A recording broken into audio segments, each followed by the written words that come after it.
Friends नमस्कार, मैं रोहित कुमार बिंद्रा आप सभी का स्वागत करते हैं हमारे और आपके YouTube channel wifi Bindra study में। दोस्तों आज की इस वीडियो में कक्षा 10 की विज्ञान पढ़ाने वाला हूं, ठीक है। और दोस्तों चैप्टर मैंने लिया है विद्युत धारा, ठीक है, विद्युत धारा, ठीक है। तो सबसे पहले विद्युत धारा के बारे में कुछ जानते हैं, ठीक है। अब देख सकते हैं जैसा कि यहाँ पर मैंने किताब लिया है और यह चैप्टर नंबर कौन सा होगा, विद्युत धारा होगा, ठीक है। समझ में आ रही बात। तो सबसे पहले हम लोग यहाँ पर कुछ पॉइंट दे रखा है, इसे पढ़ते हैं, ठीक है। इसके बाद आपको समझाते हैं, ठीक है। ध्यान से सुनिएगा। करा कि विद्युत आवेश प्रत्येक पदार्थ परमाणुओं, ठीक है, प्रत्येक पदार्थ परमाणुओं, जैसे परमाणु में क्या कहता है समझिए, परमाणु जैसे प्रोटॉन आ जाएगा, न्यूट्रॉन आ जाएगा, इलेक्ट्रॉन आ जाएगा। समझ में आ रही बात ना। करा कि प्रत्येक पदार्थ परमाणुओं प्रोटॉन, न्यूट्रॉन, ठीक है, तथा इलेक्ट्रॉन से मिलकर बना होता है, ठीक है ना। मतलब जो भी परमाणु है प्रोटॉन, इलेक्ट्रॉन और न्यूट्रॉन से मिलकर बना होता है, ठीक है ना। आगे करा जब किसी पदार्थ में उपस्थित इलेक्ट्रॉनों की संख्या, ठीक है, जब किसी पदार्थ में उपस्थित इलेक्ट्रॉनों की संख्या में कमी या वृद्धि हो जाती है, ठीक है ना, कमी या वृद्धि हो जाती है तो उस पदार्थ में एक विशेष प्रकार का गुण उत्पन्न होता है। फिर से समझिए दोस्तों, क्या करा मैंने बताया कि प्रत्येक पदार्थ परमाणुओं से मिलकर बना होता है, ठीक है। प्रत्येक पदार्थ परमाणु से मिलकर बना होता है दोस्तों। समझ में आ रही बात ना। अब देखिए दोस्तों, मैंने कहा कि जब किसी पदार्थ में उपस्थित इलेक्ट्रॉनों की संख्या, जब कोई भी पदार्थ होगा उसमें उपस्थित इलेक्ट्रॉनों की संख्या में कमी या वृद्धि होगी, ठीक है ना, तो उस पदार्थ में एक विशेष प्रकार का गुण उत्पन्न हो जाता है। क्या होता है? एक विशेष प्रकार का गुण उत्पन्न हो जाता है, ठीक है, जिसके कारण उसमें विद्युत तथा चुंबकीय प्रभाव उत्पन्न हो जाते हैं। क्या क्या उत्पन्न होते हैं दोस्तों? विद्युत और चुंबकीय प्रभाव क्या होते हैं? उत्पन्न हो जाते हैं। समझ में आ रही बात ना। पदार्थ का यह गुण क्या कहलाता है दोस्तों? विद्युत आवेश कहलाता है, ठीक है। याद रखिएगा, प्रत्येक पदार्थ परमाणु से मिलकर बना होता है दोस्तों, ठीक है ना। और मैंने क्या पढ़ा दोस्तों, इसमें लिखा है जब किसी पदार्थ में उपस्थित इलेक्ट्रॉनों की संख्या में कमी या वृद्धि आ जाए तो उस पदार्थ में एक विशेष प्रकार का गुण उत्पन्न होता है दोस्तों। समझ में आ रही बात ना। एक विशेष प्रकार का गुण उत्पन्न होता है जिसके कारण उसमें विद्युत तथा चुंबकीय प्रभाव उत्पन्न हो जाते हैं। इस पदार्थ के इस गुण को क्या कहा जाता है दोस्तों? विद्युत आवेश कहा जाता है। समझ में आ रही बात। अब अगला पॉइंट पढ़ते हैं दोस्तों। अतः किसी पदार्थ का वह गुण जिसके कारण उसमें विद्युत तथा चुंबकीय प्रभाव उत्पन्न होते हैं, ठीक है ना, विद्युत तथा चुंबकीय प्रभाव उत्पन्न होते हैं, विद्युत आवेश कहलाता है दोस्तों। विद्युत आवेश को संक्षेप में आवेश भी आप कह सकते हैं, कोई दिक्कत नहीं है, ठीक है ना। फिर आगे करा दोस्तों, विद्युत आवेश को स्मॉल क्यू से दर्शाते हैं, ठीक है, विद्युत आवेश को स्मॉल क्यू से प्रदर्शित करते हैं। और दोस्तों मैं आपको बताना चाहता हूं कि जो विद्युत आवेश का अंग्रेजी होता है दोस्तों इलेक्ट्रिक चार्ज होता है, ठीक है ना। इलेक्ट्रिक क्या होता है? इलेक्ट्रिक चार्ज होता है। फिर आगे पॉइंट लिखा है दोस्तों, यह एक अदिश राशि है। ध्यान से देखिएगा दोस्तों, मैं आपको समझाना चाहता हूँ, जो विद्युत आवेश है वो एक अदिश राशि होती है। समझ में आ रही बात ना। अदिश राशि, व्हाट इज अदिश राशि? मतलब अदिश राशि क्या है दोस्तों, ठीक है ना। तो अदिश राशि का मतलब होता है दोस्तों जिसमें दिशा नहीं हो। अदिश का मतलब बिना दिशा का होता है, केवल क्या हो? मैग्नीट्यूड हो, परिमाण हो दोस्तों, ठीक है ना, उसको हम अदिश राशि कहते हैं, ठीक है। आगे कह रहा है इसका मात्रक कूलाम आता है दोस्तों। महत्वपूर्ण नोट इसको समझिएगा, महत्वपूर्ण नोट है कि विद्युत आवेश का जो एसआई पद्धति मात्रक होता है दोस्तों वह क्या होता है? कूलाम होता है। और कूलाम दर्शाते हैं, ठीक है ना। कूलाम को कैसे दर्शाते हैं दोस्तों? याद रखिएगा, इस्तेमाल सी से दर्शाते हैं। समझ में आ रही बात ना। फिर आगे कह रहा है दोस्तों, जो विद्युत आवेश है उसको क्यू से दर्शाते हैं। और क्यू बराबर क्या होता है? सूत्र दोस्तों यह नहीं होता है। समझ में आ रही बात है ना। क्यू बराबर यानी फार्मूला होता है जहां एन को कहते हैं इलेक्ट्रॉनों की संख्या, आई क्या है? इलेक्ट्रॉन पर आवेश होता है जिसका वैल्यू 1.6 × 10 के पावर -19 कूलाम होता है दोस्तों। इतनी बात आपके ध्यान रखना, ठीक है। स्मॉल ई का मान फिक्स होता है, आपको ध्यान रखना, ठीक है ना।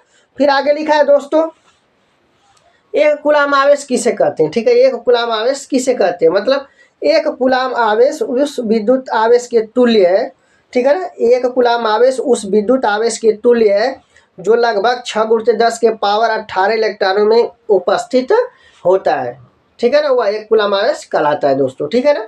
अगला क्या लिखा गया दोस्तों? ध्यान से देखिएगा। अगला लिखा गया दोस्तों, किसी विद्युत आवेश के चारों ओर, ठीक है ना, कोई भी विद्युत आवेश हो उसके चारों ओर का वह क्षेत्र, चारों ओर का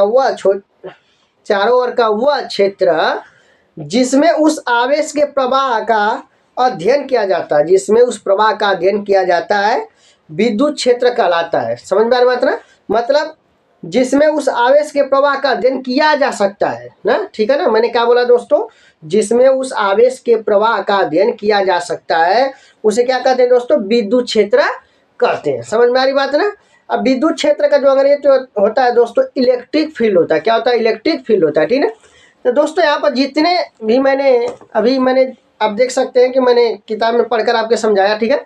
तो यहाँ पर मैंने कुछ जो भी मेन पॉइंट है मैंने यहाँ पर नोट कर दिया, ठीक है ना। तो सबसे पहले यहाँ पर पढ़ते हैं, ध्यान से देखिएगा।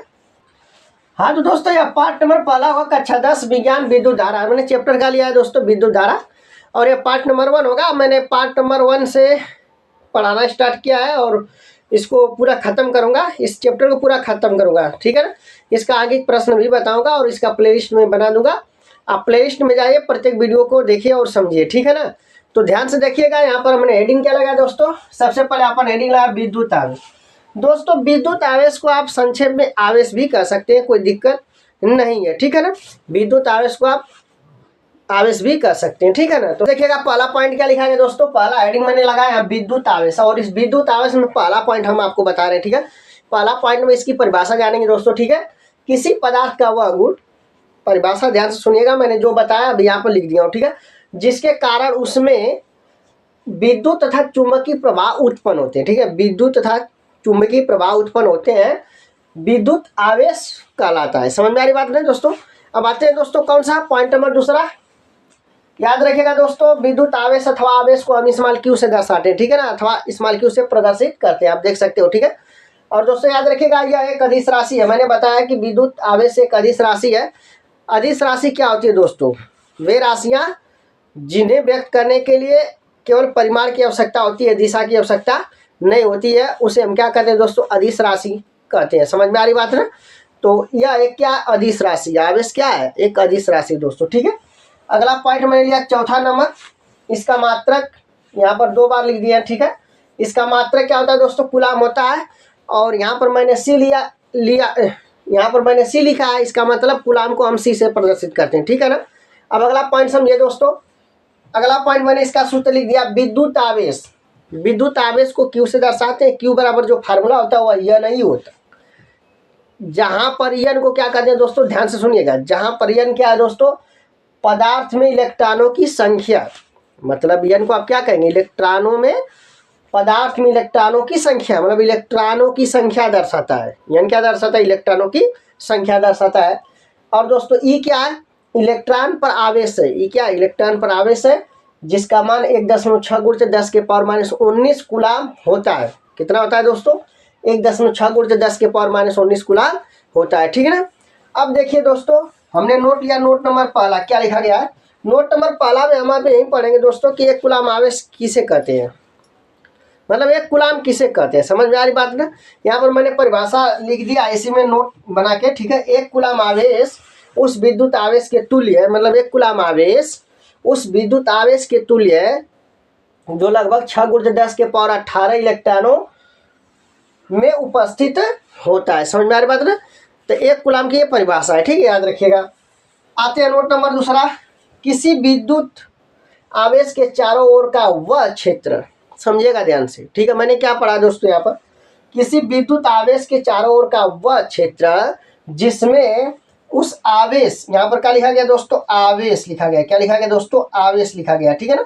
आवेश के प्रभाव का अध्ययन किया जा सकता है, मतलब जहां जहां आवेश के प्रभाव का अध्ययन किया जा सकता है उस क्षेत्र को आप क्या बोलेंगे, उस क्षेत्र को आप बोलेंगे विद्युत क्षेत्र कहलाता है। वह क्या कहलाता है दोस्तों, विद्युत क्षेत्र कहलाता है, ठीक है ना। तो अध्ययन किया जा सकता है, आवेश के प्रवाह का अध्ययन किया जा सकता है, विद्युत क्षेत्र कहलाता है, ठीक है ना दोस्तों। उम्मीद करता हूँ कि आज का जो भी मैंने हेडिंग बताया आपके विद्युत आवेश के बारे में आपके जरूर समझ में आ गया होगा, ठीक है। यदि यह वीडियो आपके अच्छा लगा होगा तो लाइक शेयर एंड सब्सक्राइब जरूर करिएगा। फिर मिलते हैं अगले वीडियो में। जय हिंद, जय भारत।